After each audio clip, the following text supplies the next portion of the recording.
Welcome to Tipping Spears with Hannah Becker. Today's conversation promises to be an insightful one with a remarkable guest. Whether you're joining us for the first time or you're a regular listener, we're so glad you're here. Our goal is to bring you closer to the innovative leaders and thinkers shaping our future. And today, I'm thrilled to welcome Scott Mann.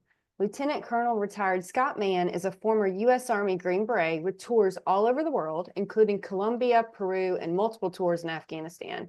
He is a warrior storyteller, host of the Scott Mann podcast, and the founder of Rooftop Leadership and Scott Mann Leadership Academy, where he shares the rapport building and storytelling skills he learned in Special Forces to help today's leaders make better human connections in high-stakes, low-trust engagements.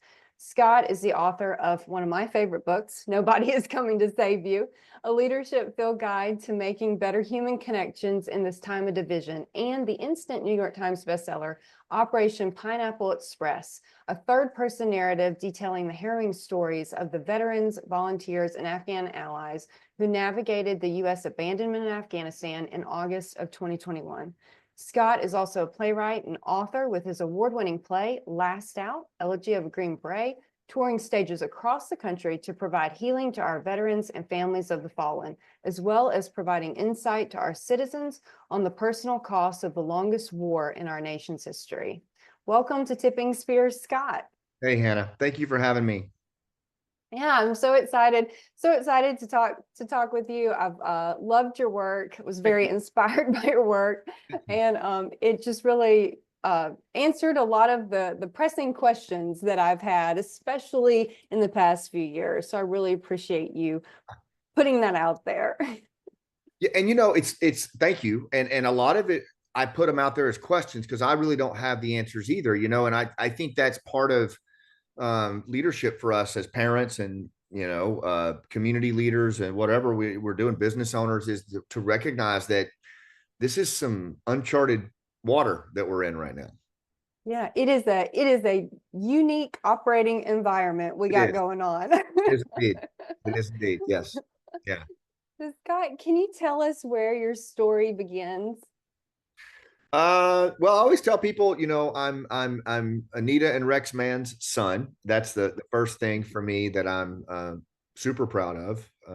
They a school teacher. My mom was a school teacher. My dad was a wildland firefighter and forester, and so we spent most of my youth in little logging towns all over the South. Most of that was in a town called Mount Ida, Arkansas, where I grew up. And that was actually where I decided to become a Green Beret at 14.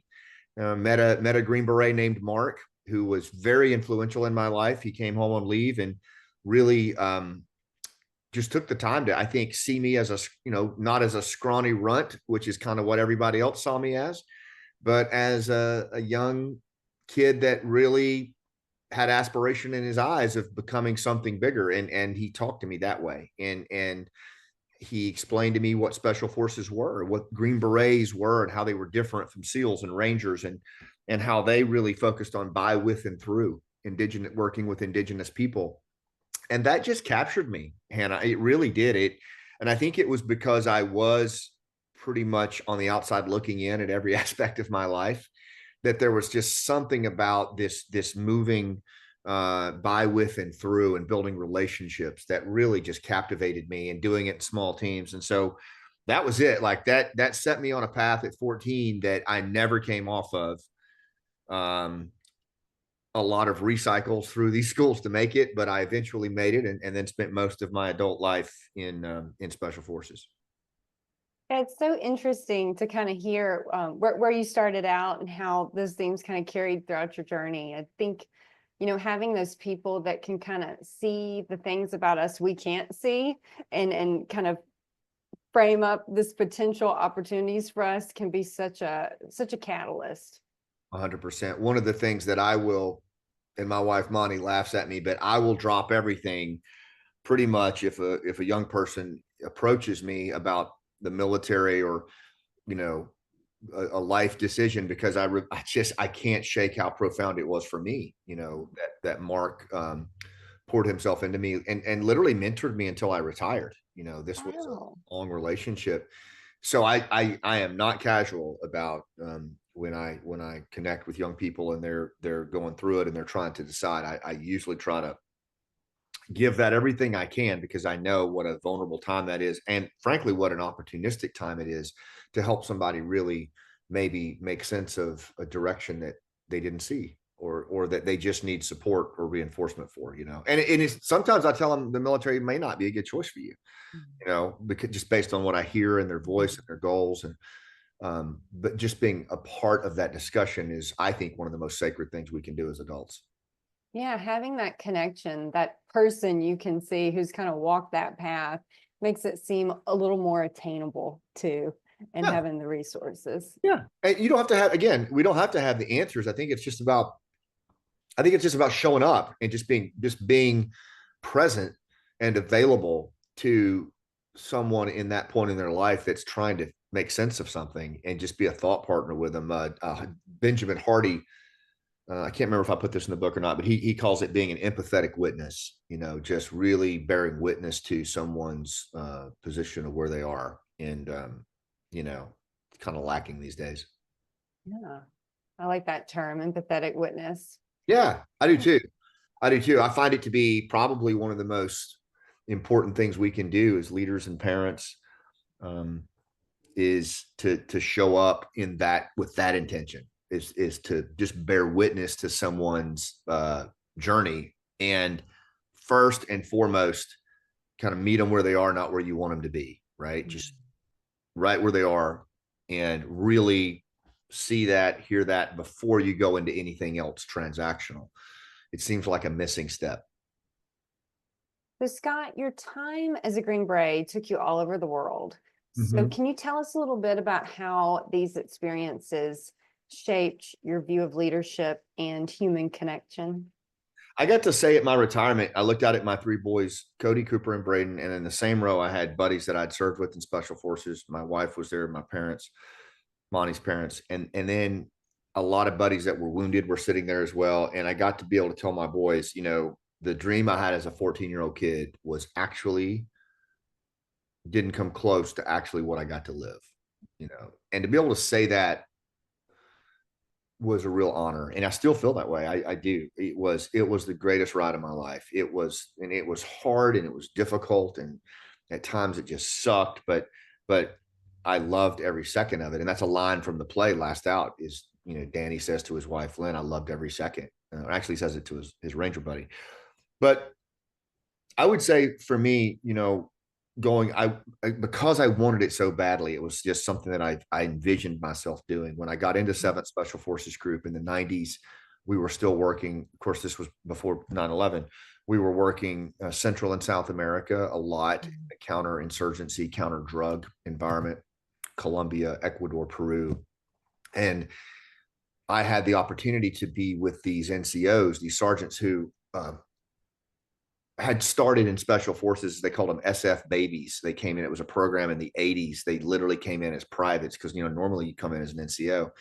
They had come in as privates, and they had literally grown up in special forces. These were, team sergeants and E7s that had 18 years in 7th Group. They had deployed over and over again to El Salvador, Nicaragua, Colombia, and the relations, the depth and breadth of their social capital and relationships was staggering.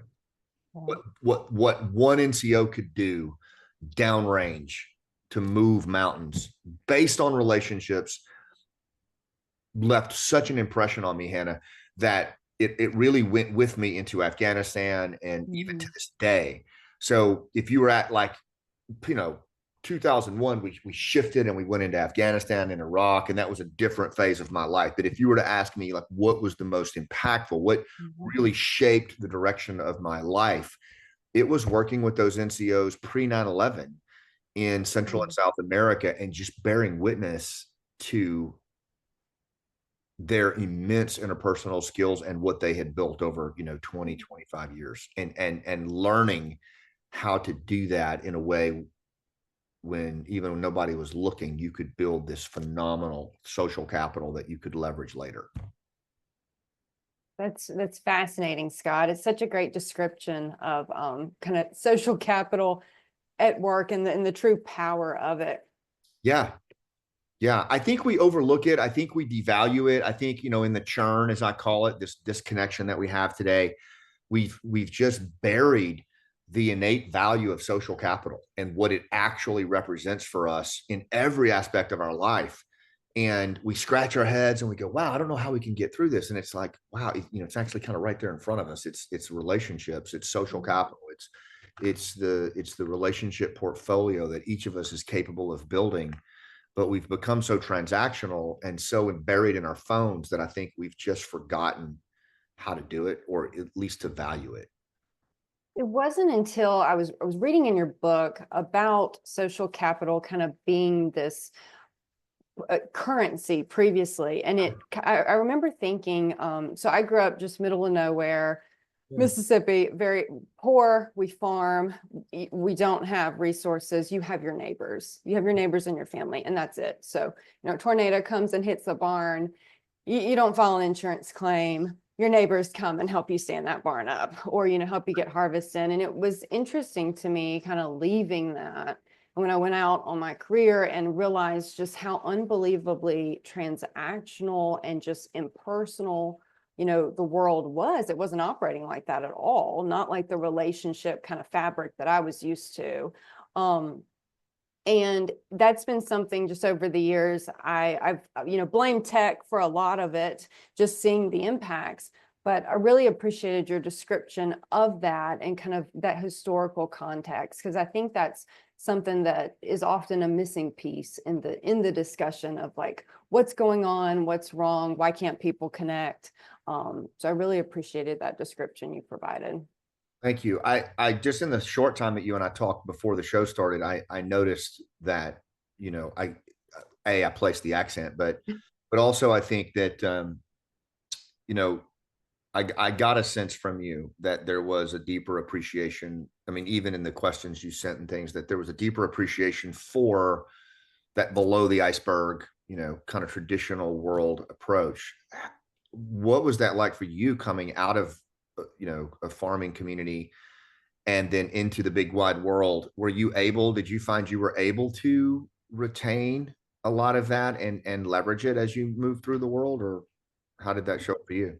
Yeah, I think the advice I received, especially kind of moving professionally into the spaces I did, was like, I needed to kind of leave the hillbilly, like, um, building relationships, taking care of people behind, because it's like the defense sector, especially on the private side, is just very cutthroat. Yeah. Academic appointments at these military education things, extremely cutthroat. I don't have a, Ivy degree.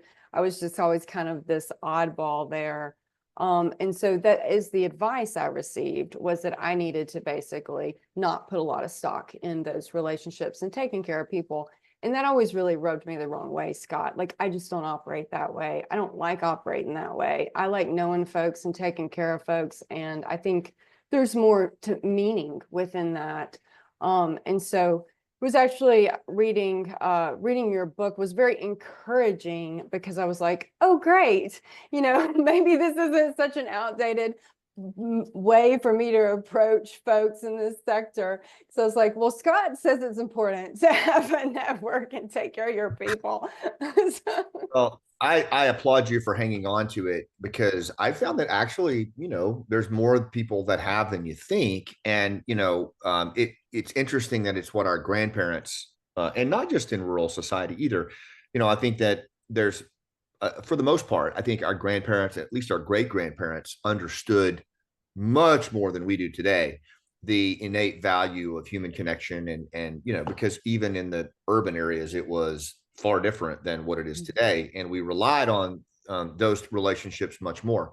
But what I tried to do, Hannah, with Nobody's Coming to Save You, is I agree with you. I think, for example, in DoD, I think in the even in diplomacy, where I had exposure because of the nature of our work by, with, and through, and country teams. Certainly, in the last 12 years since I've been working in corporate America, in the industry, in the tech industry, healthcare, financial, you see what you just said. This outright dismissal of anything that smacks of our status or traditional past in Mm. favor of more of a transactional, I want it now mindset. And what I tried to do in Nobody's Coming to Save You was to say, okay, I've been teaching this for a long time. I still teach it to federal law enforcement. At times I teach it to special operations. And so I've spent a lot of time in the realm of neuroscience, social science, negotiations, and everything that you and I are talking about right now is backed up with, in the last couple of years, with some profound studies Mm. that in how we study human connection and storytelling, and the reality is we're right. And a lot of these institutional norms that are coming across as, frankly, as hubris, Mm. not only are they wrong, they're taking us off a cliff. They're Mhm. taking us off a societal cliff, and we're starting to see the effects of it in our families, our communities, and our businesses. And so when I said nobody's coming to save you, I meant every word of it. And it has different meanings.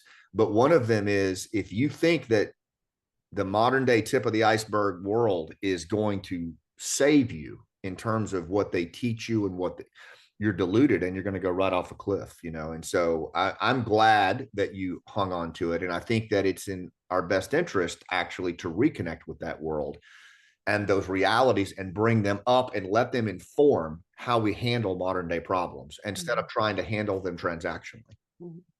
Yeah, we really need people. We need each other. I appreciate in your book, you talked about how, like, you need to connect like your life depends on it, because I think it really does. And to your point, the data that's coming out on the loneliness and disconnect and just our overall well-being, how that impacts us, that should be a huge wake-up call for everyone. You know, we're seeing the effects.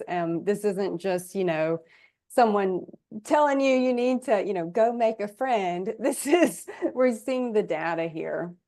We are. There's a guy named Ian McGilchrist, and I cite him in my book. And he's done profound studies on left hemisphere, right hemisphere Mhm. actions of the brain, and how they both are actually supposed to work together. But the right hemisphere has a relationship with the natural world, and its primary function is connection, whereas the left hemisphere is data and control and manipulation and acquisition. So if you think about like a bird in the park, both hemispheres are working. The right hemisphere is keeping an eye on the cat to the right and the people nearby, but the left hemisphere simultaneously is reaching out to acquire seed and put it in the mouth and episodically ingest that seed, and both fire at the same time. But what McGilchrist says is, the left hemisphere works for the right. Right. That's the way it's Mhm. supposed to work. Like, so that desire for control and manipulation serves the natural connection with the world. Right. And so you can imagine, if McGilchrist says, if so these things, we have our head down in these things all the time to where we're not even paying attention to the natural world. What happens if that bird, if the right hemisphere stops working? Yeah, it grabs the bird seed, but it's not long of this earth, is it? Yeah. And I fear, and I think a lot of other thinkers are starting to go, wow, our right hemisphere is literally just shutting down. Like, Mhm. it's like the left hemisphere has staged a coup. Yeah. And there is this obsession with mimicry of machines and becoming more machine like and becoming more automated. And we're even outsourcing now our own creative thoughts to AI and celebrating it as we go, like a little boy whistling in the dark right off the side of a cliff. And I tell you, I think it's terrifying. I really do. And I think because we're in a trance state as we do it, it's not like Mhm. we're walking in a conscious state where we're super aware of our intentions and what's going to happen. I think we're in a tribal trance state as we do this, and we're just literally asleep at the switch. Mhm. So, Scott, my academic background's in cyber warfare, and the thoughts for a long time were, we're going to build these programs, we're going to build these computers, these machines that are going to kind of take over, human society and human function. And so that was kind of the school of thought I was brought up under.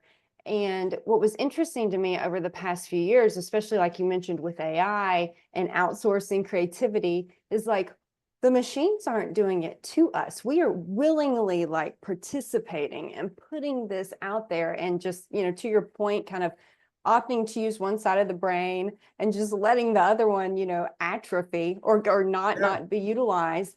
It's not the robots or, whatever, computers, robots making us do it. We are actively engaging in this kind of like dehumanization of ourselves, which to me is just truly terrifying. And Yeah. it's just something that I think it's just something that like the red flag needs to get way bigger because people they're not realizing what's going on. I agree. I agree. And I've had people say to me, who are, and look, I get it. I understand. I think I understand, at least to some degree, the benefits of technology, and Right. I use them. Yeah. But then I'm a little suspect when someone, like, for example, I was working with someone on storytelling. That's one of the things I do a lot. And this person had used AI Mhm. to write their story. And I'm like, I lost it. I'm like, you literally, this is your brain's sense making tool of the world, and you just outsourced your agency to a friggin' machine to tell your story to the outside world. And they were like, Scott, what's the big deal? And I was, and this is where it's going.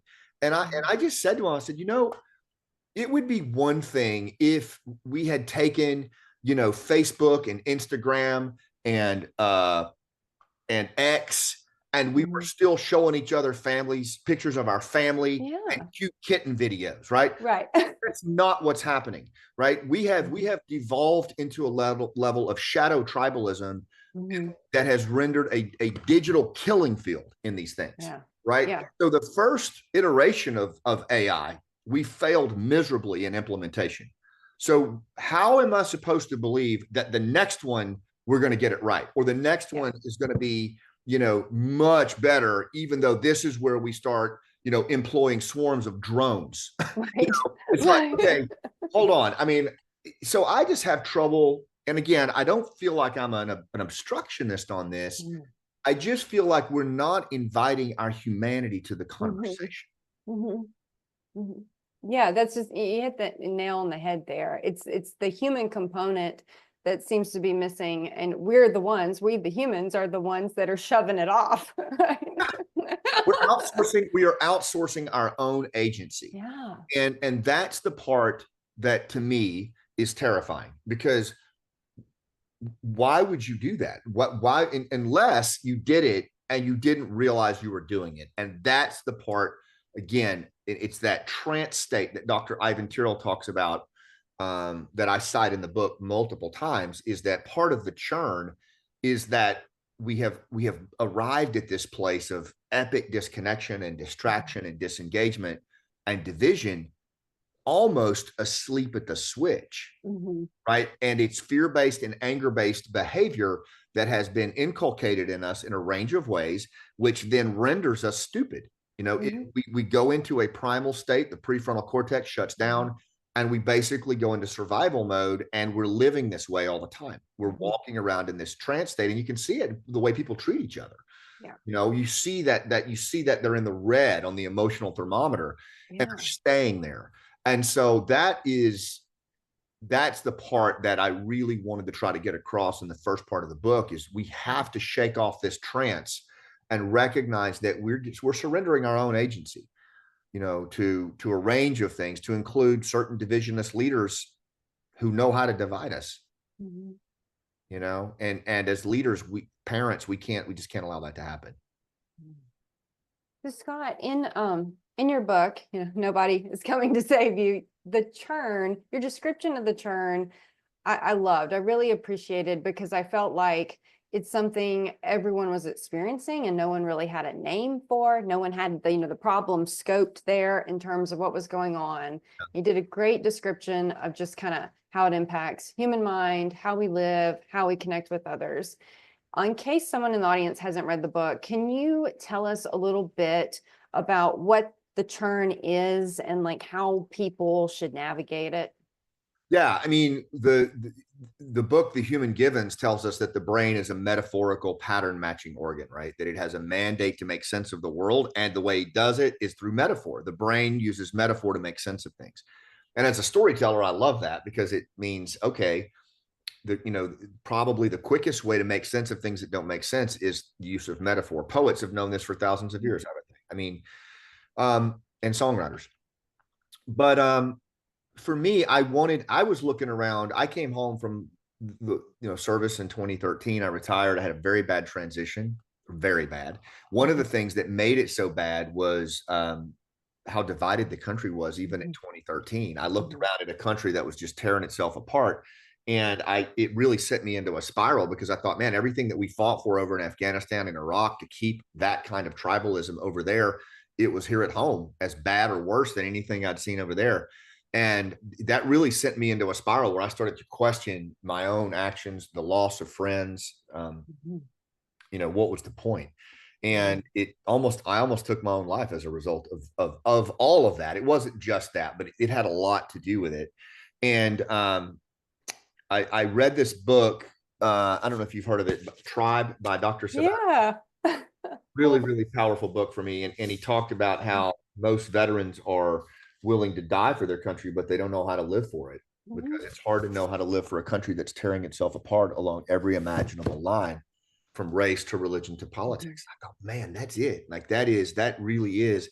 But there was no grammar for it. There was no language for it. And I had spent a lot of time in the schoolhouse, in special forces, special operations, even in diplomatic circles at times, teaching tribal dynamics and why it was difficult to go into, for example, a status society like Southern Afghanistan with Pashtun tribes, and build relationships or get things done when you're coming from what we call contract society, where the individual is at the heart of everything. And in status society, where we were going, tribal society, the group was at the heart of everything. So you had this dichotomy between societies that value the individual, the modern world, and the group, the world we live in. And what I called that was the churn. There was this churn of social disconnection and division and distrust that made it tough to navigate through. And that metaphor seemed to work when I was talking to Green Berets and federal law enforcement. And then as I started to look around the country in 2013, 2014, 2015, and saw that this was really affecting corporate leaders, it was affecting nonprofits, certainly politics, I thought, man, there's no language for this. There's no grammar for this. We need a way to talk about this. So I started calling it the churn here at home in my keynotes and stories that I would tell. And it really stuck. People really were like, yeah, that's what it is. And so when I wrote Nobody's Coming to Save You, that book took me 6 years to put together. It was clear to me that the antagonist in that story was the churn. It was not the Democrat or the Republican sitting across from you. It was this unprecedented set of social conditions that stand between us and the connections with other humans that allow us traditionally to get big stuff done. And so, and it also, let me just say this too, Hannah, because I don't know that I made as good of a case of this in this book as I'm going to in the next one. It's not just the external division and disconnection and disengagement. It's also the internal resistance, what author Stephen Pressfield calls resistance with a capital R.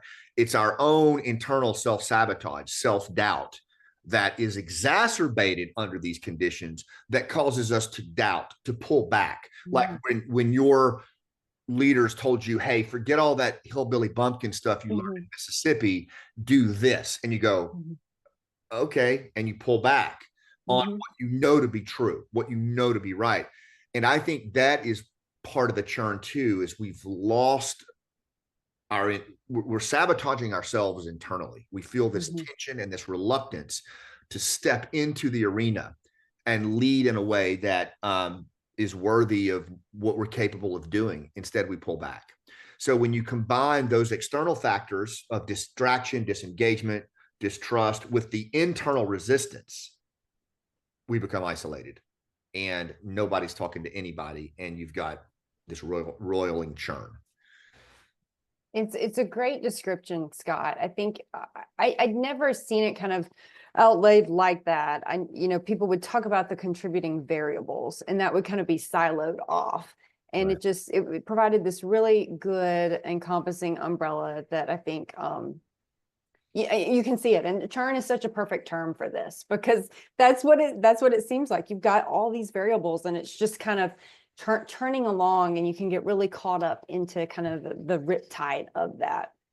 You can. Yeah, I use two sub metaphors for it as well, for like day-to-day life. I call them churn cyclones and churn sinkholes. And I didn't put these in the book because I'm I like, like that. way too many metaphors. But let me try it on you. So think of churn twisters or churn cyclones. I know this resonates you as a Mississippi girl, but spring, summer, right? Those Yes. twister seasons, it's twister season. And you can see those things off in the horizon. Like you can see the dust devils, like it's a real thing. And the reality is in a twister, if you get anywhere near that thing, it's pulling you in, right? Mm-hmm. And it's not necessarily taking out large swaths of terrain. It can, but most of the time where it does hit, it's devastating. And yeah. I equate that to what we're seeing today in our corporate arena, in DOD, in politics. There's all these little churn twisters all around us. And inside of it are these localized conflicts that are happening, but they are tribal in nature. They're really profound. And if you try to reach in there and pull somebody out, most likely you'll get sucked in. Yeah. Right? Then there's the churn sinkholes. And these are, like here in Florida where I live, we have these aquifers, these underground rivers that run underground, and they're constantly, they're like a water cannon on the bedrock, and they're eroding. Yeah. And then sometimes you'll just have a sinkhole that'll just open up. Like in Seffner, we had a sinkhole opened up, took a guy's house, took him, never saw him again. And there's also churn sinkholes where you have distrust and discord running under the surface. And then all of a sudden you have something that could be race related, something that happens that's a flashpoint, and the whole thing just opens up and everybody tumbles into it. And that is the worst case scenario, I think, is that you have these conflicts of tension, the twisters, which will bleed you dry over time, death by 1,000 cuts. But then you've also got those epic openings that can be societal collapse, organizational collapse, even national collapse. This undercurrent of erosion that's happening, and all of a sudden, boom, it just opens up. And both are extremely dangerous, and we're, I believe, closer to both than we realize. That's a timely message, Scott. It's a good description. I wish I didn't feel that way, but I do. So can you tell us a little bit about what it was like to write a book, or how you how that phase in your life, adding author to your many talents there, how that went for you? It was tough. My first book was actually a children's book in 2004. My wife and I wrote a kid's book called Mommy Keeps Us Free and Daddy Keeps Us Free for military kids. Yeah. That was my first foray into authorship. And, I made tons of mistakes. But then my first book was called Game Changers, and it was actually about local dynamics in Afghanistan. I wrote it as I got out, and it was somewhat academic, a lot of sourcing. And but I guess the point is, since then I've written several books. I still don't consider myself an author. Weirdly, I don't. I struggle with that term because I have a hard time when I write. I'm an oral storyteller. Yeah. I grew up around. I'm a child of Appalachia originally, so I grew up around just oral stories, and that's what I know. And then so writing a story or a book is second nature to me. And it's not, I'm still searching for my process, and I'm getting better, but it's hard. I'm writing one now. I'm writing we're going to have a trilogy around Nobody's Coming. We're going to have 2 more books coming out. Oh, wow. One's going to be on storytelling, and then one's going to be on leading tracks. But yeah, I'm going through it right now. I'm going through my own hero's journey on the process. And so it's not easy. I just tell anybody that is writing, one, you should do it. If you feel even the least amount of calling, the slightest amount of calling to write a book, you should do it. I just think it's, and it doesn't, don't worry about the publishing. Don't worry about any of that crap. What matters is getting your story out into the world. And if that is how you feel led to do it, you should absolutely do it. And just know that it is going to be ugly as hell. when you go through that process, and just give yourself permission, and then pick up a copy of Stephen Pressfield's The War of Art before you do it, and read a page every day, and then you'll make it through the other side. Oh, so Scott, I know every, meaningful journey comes with setbacks. It's just, it's inevitable. It's not always a smooth paved road. Right. Can you tell us kind of what were some of the biggest obstacles you faced, whether, in uniform or after retiring, and kind of how you pushed through those? I love the fact that you call that out. In fact, the book I'm working on now, The Generosity of Scars, which is a chapter in Nobody's Coming to Save You, is all about struggle. Yeah. And struggle being a biological necessity. That's what Daniel Coyle says in the Little Book of Talent. He says that struggle is a biological necessity. It's the way the brain builds new neural pathways to deal with new challenges. And that clunky, awful feeling is struggle, and even with that definition, it's hard for us to accept that when we're in it. Mhm. The irony of all that is that we're all in it. It doesn't matter our race or religion. It's the one thing that universally binds us across all other things is struggle. It's the most relatable thing in the world, and it's the thing leaders leave out the most today in the tip of the iceberg churn world. We leave struggle out of everything. We've created such a society and expectation of abundance that we don't invite it to the party. But the reality is, so what do? We bury it. And that's what I did when I came out of the military. I'm a recovering alcoholic, so drinking was a major endeavor for me in my early years in the Army, and then I almost lost my family, almost lost my life, and so I gave that up, and so that was a major struggle for me. It isn't so much now. I practice recovery pretty actively, and I'm not even anonymous with it anymore. But it sure was. It was a major obstacle struggle for me. And then I would say just coming out of the military, the way I described to you, where our society was so divided, and I think I did not address my own survivor's guilt. I did not address my own moral injury for how we abandoned our Afghan partners early in 2013 with the Village Stability Program, before we even abandoned them wholesale as a nation. I was carrying a lot of that stuff, and granted, not as much as a lot of other people carry, but enough for me. And I just buried it down, and I didn't deal with it. And I came home, and the snakes in my head started to crawl bad, and I almost took my own life as a result of it. And I would say that was probably my biggest struggle, was my own mental health and my own reluctance to deal with it. And then thank God, I found storytelling. I rediscovered storytelling as a modality for healing. And then as a way to bridge and reach across the churn, whether it was Pineapple Express or Last Out Play, I became just obsessed with storytelling. And to this day, I still am. I mean, and I know it drives my wife crazy, and everybody around me crazy, because I'm just constantly immersing myself in storytelling endeavors that scare the hell out of me. But it really keeps me alive. And I mean alive in a way that I think my mom and dad would be proud of, and that I think is as good as it gets.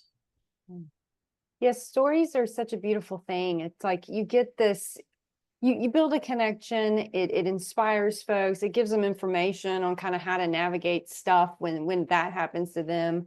Yeah. Remember when when my spouse had some pretty major medical stuff related to a deployment. The military medical team just, they just talked to us in science terms. The VA was not helpful. And it was actually my great uncles who had been there on D-Day, and they would tell me these stories, and my great aunts are like, you're going to get through this. This is how we got through this. This is on the other side of this. And it was crazy to me, because it's like my family, they didn't even have a high school education. And then I'm surrounded by all these military and VA, doctors, PhDs, MDs, and they're there's no hope coming at me from them when they've, got these like images up on a screen. They're not instilling any like aspirations in us. They're not comforting us. They're just like, this is some really bad stuff. So why don't y'all go Google these terms and then like take these pills and schedule surgery and all this.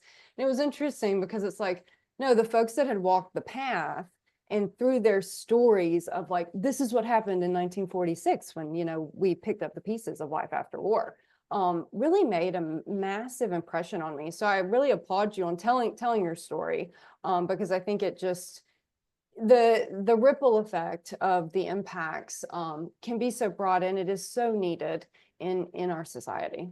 Well, it makes you relatable, right? So think about the magnitude of what you just said, right? So these are relatives of yours, and of course you trust them. So you're going to listen to them, right? And at least in the beginning, but yet their stories are from 1946. But there's a universal singular to their stories, which is combat. There's a universal singular of coming home from combat. There's a universal singular of finding hope in loss. All those things. There's a universal singular in how families brought their loved ones home. And this is what stories do, right? Stories are the strategic delivery vehicles of these universal truths. And that's why the brain works in metaphor. It doesn't work in data. It doesn't work in X-rays. It doesn't work in PowerPoint for sure. But yet, what do we do in the tip of the iceberg world? That's all we do. Just and so I think that's super cool that they were able to do that. And I think that's why I work so closely with veterans and military families now and first responders on telling their stories, because it's the same thing. While we feel this general reluctance to tell it, that's why I call it the generosity of scars, because when you repurpose your struggle like your in-laws did, was it your in-laws? Great aunt. Yeah. My family. Yeah. So when you repurpose your struggles in that way with generosity, in other words, giving all of oneself to the stories that you tell and who you tell them to, and out of service, there is this amazing shift that happens from all of a sudden, your story no longer owns you. You own it. It actually becomes a deployable asset by which you can help other people and come out of the darkness. And that's certainly what happened for me. And I've seen it, Hannah, I cannot even tell you how many times I've seen this with Gold Star families, trauma victims, rape victims. It is actually what we're designed to do, but our society has robbed us of it in many ways. And so we have to reclaim it ourselves. So Scott, I know you've been a powerful advocate for, veterans and their families. In your view, kind of your perspective, what you're seeing, what do you think are some of the most pressing, challenges facing the veteran community today? Well, great question. I am a global war on terror generation warfighter. That's what I consider myself. I suspect you guys do too, based on the defining moments in Afghanistan and those things. So that's my point of reference mainly. And what I'm very worried about, I'm worried about the way that we ended the war, the global war on terror. I am worried about the fact that we turned the page on an entire generation of warfighters and their families like it was a ServPro commercial, like it never even happened. And in doing so, they had already given us so much. They were carrying so much. And in doing so, we heaped upon them a moral injury that we don't even understand the magnitude of. And so there's a danger in what we did, but also as a civil society, we silenced them. We sent them into the hills. We sent them into their retreats, and they just said, hell with it, I'm out. Much like our Vietnam generation did. And so we lost, or we're in danger of losing, these amazing family members and veterans who could potentially lead us into better days in a time of churn. But instead, based on how we treated them. Again, like it never even, and this is both administrations, by the way. Mhm. Nobody's clean here. Nobody's getting a pass from me. Nobody should be thumping their chest on the global war on terror. Mhm. You know, that worries me. It worries me and how it will affect our veterans and their families in terms of their health and the impact that will have on civil society Mhm. and our healthcare system.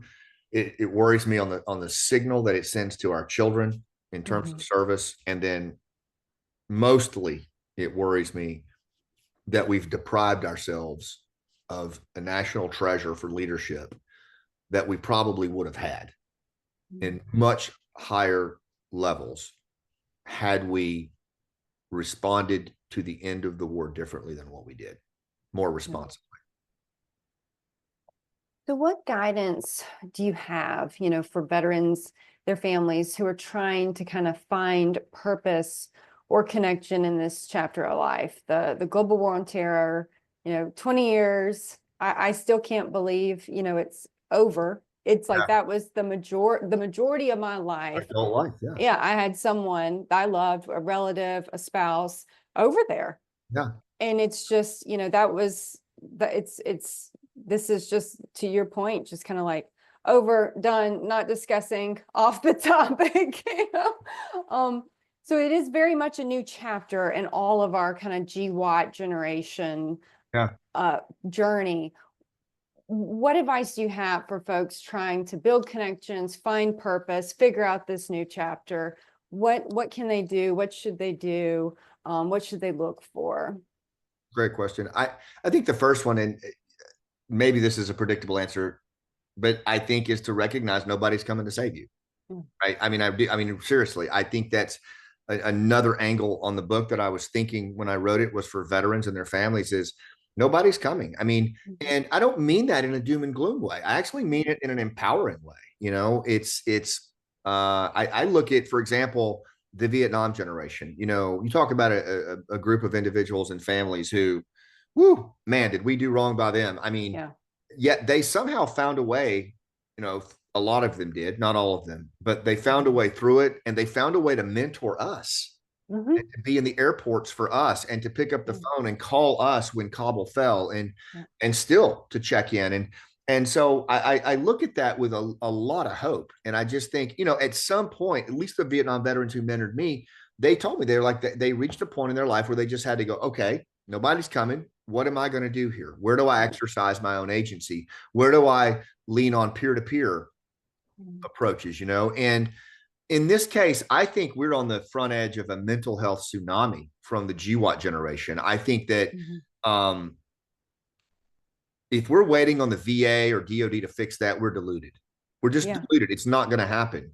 Whatever is going to get done is going to come from the bottom up. It's going to be peer-to-peer. It's going to be VSOs, veteran service organizations, and then demanding pressure bottom up on the institutions to do the right thing.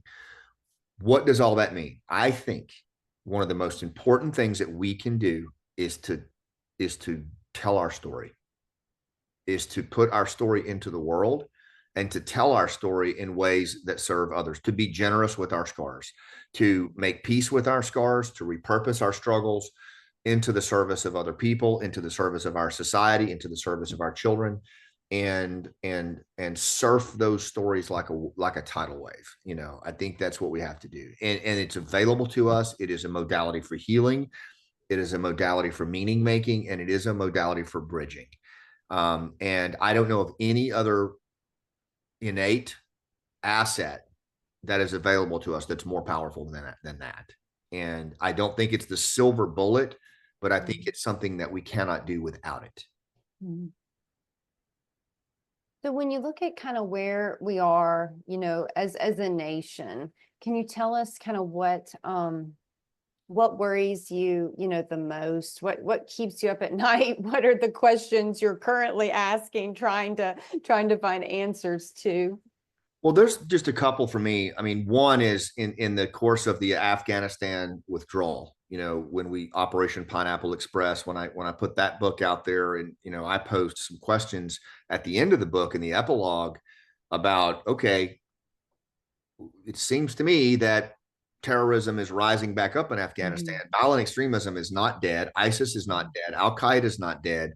There's a lot of our allies that we stayed on the phone with, helping them with safe houses and visas, have told us that even the bin Laden brand is not dead. The bin Laden kids are back in charge and they are pushing for vengeance. There are thousands of operatives here in the United States right now that include IRGC, the from Iran, ISIS-K, Taliban operatives, I think Chinese nationals to do subversion. And so I actually wrote a book called, not many people know about it, The Gathering Storm. I wrote it with Sarah Adams and some other analysts. And, we put all the proceeds back into our nonprofit. We didn't even sign it. Like, the only name you'll find in this book is me in the forward, and that's it. All the contributors, but the contributors were mostly people who helped get out our allies. But what we wanted to do was, we as a GWAT generation, we felt a duty to warn the nation about this growing extremist threat that's coming from the very place that we abandoned. And so we put that book out there, and I encourage people to take a look at that, because I do think we are overdue for another terror attack at home. And unfortunately, I think it's going to be more like October 7, where we live, work, and play. And 9/11, the spectacular attack of, the World Trade Center and the Pentagon, which was, horrific, but for most of us, it was over there, right? It changed our life. But I'm talking about schools, daycares, stuff we can't even think about. They have, and I think it's on the table. So that's number one. The second one, though, is, to me, is more insidious. It is the churn fully manifesting into shadow tribalism and eventually societal collapse. I think that if we don't pull back and figure out how to get out of this in-group, out-group dynamic, where we're treating each other with contempt normally reserved for our enemies, as Younger says, and if we don't pull back on these, we are going to run right off a cliff. And by that, I mean specifically, bad actors are going to find a way to exploit our division inside out, and they're going to pull the thread. That's what I would do as a special operator, and that's what they're going to do. And so, but all of those, honestly, are far more within our control as parents and community members and civilians than the government. For example, I'm far more worried today about how neighbors treat each other over political issues than the political issues themselves. And that's what we got to figure out. We've got to figure out how to get back to civil discourse, respect, and ways to make our democracy work, and get a national myth again that actually defines us as out of many come one. So I honestly, Hannah, I think almost all of that is bottom up. And I talk about that at the end of Nobody's Coming. Is like, I think it is an upswing. I think we're on the edge of it. I think we are on the cusp of an upswing in this country. I think most people are tired of it. They're tired. There is a whole silent majority that are ready to be heard. At least I hope there is. And I choose to believe that there is. Well, your title, Nobody Is Coming to Save You, is very, found it to be very empowering, in that, kind of the ball is in our court. Professionally, over the past few years, I've done a lot of work with weaponized information, so disinformation from foreign adversaries. And Scott, one thing that I did not expect when I started down that rabbit trail of kind of research and education was, I broke down solutions to how do we combat disinformation, and I broke them down at different levels. So we had like government, kind of national level, we had organizational levels, and then individual level. And I went into this thinking everyone's going to fight me on the kind of high strategic government level solutions. And it was the opposite, Scott. I would come in and give these talks, and what people would bow up to was the individual level responsibility to address the impacts of these kind of fault lines being exploited in our own communities. And that really shocked me, Scott, because I'm I'm from the backwoods. We don't want the government involved in, much. It's like, and I had anticipated it just so wrong. I was like, people are going to love my little individual strategies for like, building up your community and doing your part to combat, disinformation coming from our adversaries. I'm like, who wouldn't love that? But that was the part that people fought, and they wanted these big blanket solutions, like, shut down technology companies, ban social media, throw out more, put out more regulations. And it was interesting because when I found your book, I was like, oh, okay, no, this is foot stomping, individual responsibility, accountability for addressing, the realities of the complex world we're living in and how it impacts us in even just our own communities, our own neighbors. I agree, and I applaud you for that. And I think the fact that you received that visceral response should tell you that you're right where you need to be. Unfortunately, and the fact of the matter is, I think is in one of the chapters I talk about, communities of practice. We built this around the Village Stability Program, where you would have this focus of how do we stabilize an Afghan community that's a rural farming community in such a way that they stand up for themselves and we can back out of the equation. And who comprised that community were people that were looking at kind of asking the same question, but they came from very different worlds. I mean, you had USAID, you had Navy SEALs, you had USDA, Department of Agriculture, you had nonprofits, Doctors Without Borders. These are people that would never sit in the same room together, right? Yeah. But when you had a wicked problem that unified you, you could build a community of practice around that. And I think that's where we are today. For example, just with look at the hurricane that hit Western North Carolina, Hurricane Helene, right? My family's from that area. I toured it with this woman named Chaplain Glenda, or Pastor Glenda, who had 2 congregations there, and she lost a lot of people. It was horrific.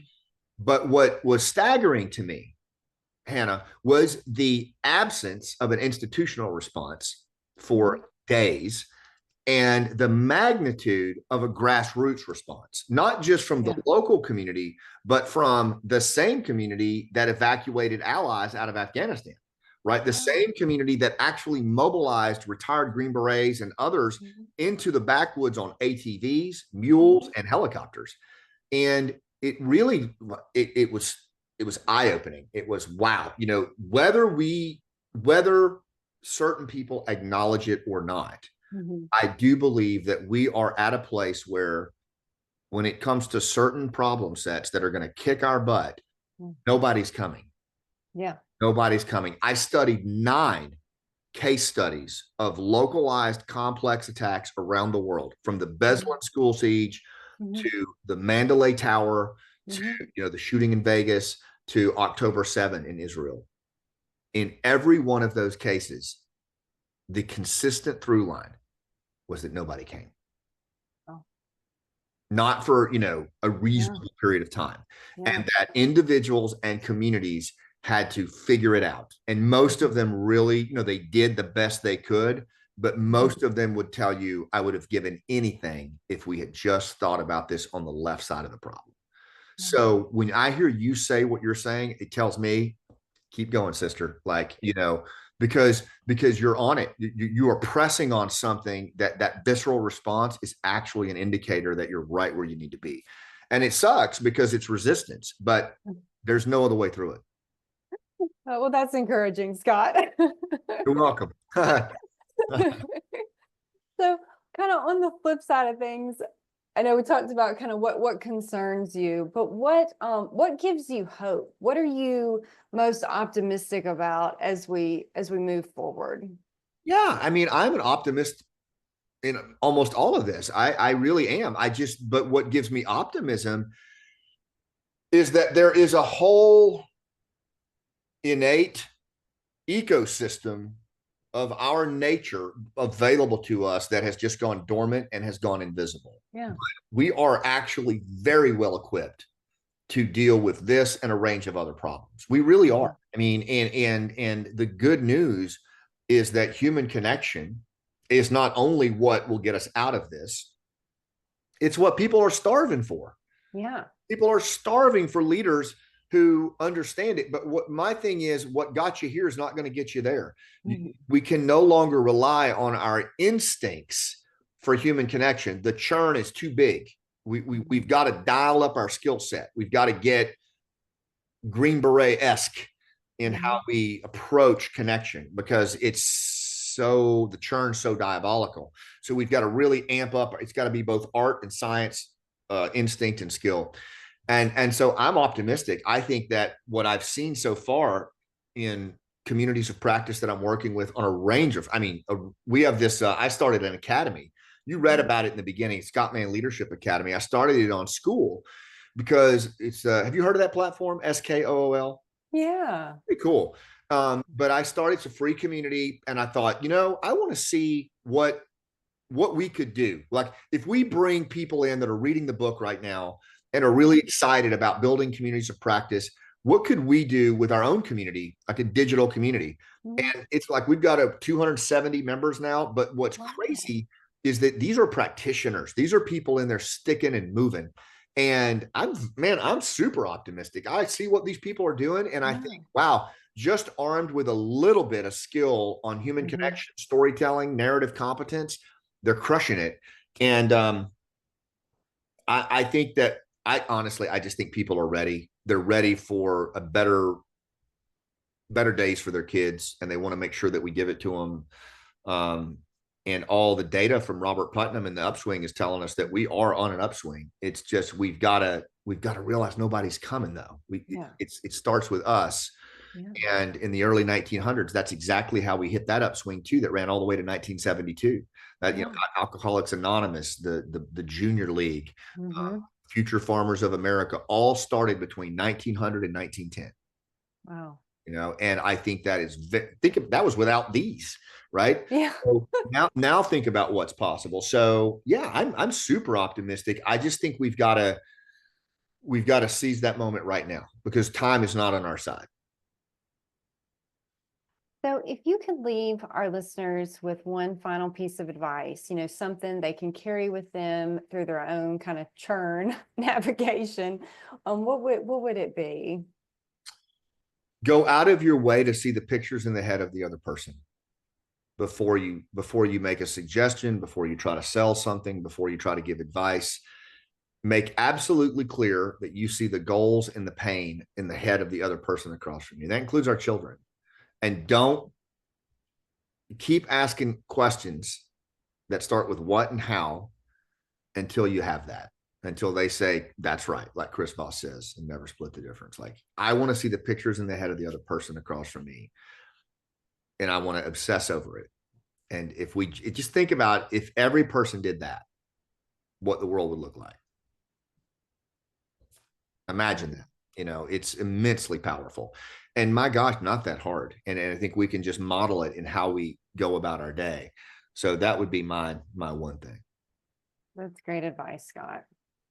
Well, I really appreciate you coming on the show and sharing your insights and experiences. I am super looking forward to your next book and following along with the trilogy there.